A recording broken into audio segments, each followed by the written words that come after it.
Today we are going to dry some sodium acetate. For this, only sodium acetate, dry hydrate and a beaker are needed. We are making this because we need it for some future experiments.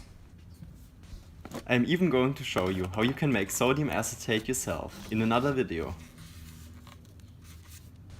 As you can see, sodium acetate is a crystalline white solid. Furthermore, it is interesting to note that sodium acetate is often used in hand warmers. Some sodium acetate was then transferred to a beaker.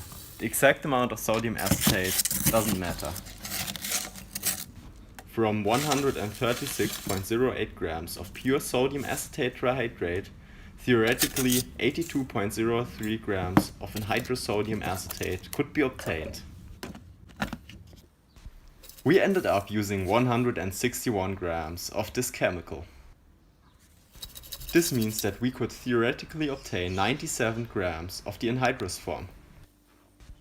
Because food-grade sodium acetate and also a new beaker were used, I decided to dry it in the kitchen oven.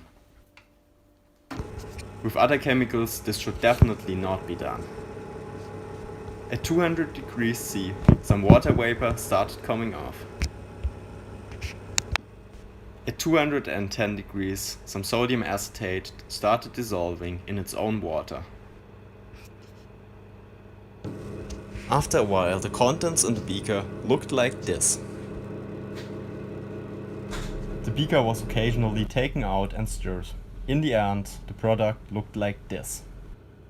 I determined that all of the stuff was dry because I occasionally took it out and put it on the scale.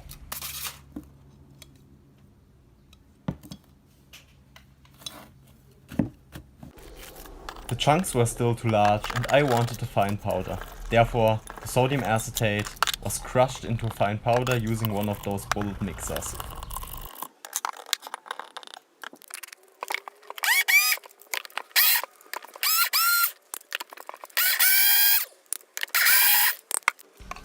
Afterwards, we simply transferred it to a storage bottle using a paper funnel.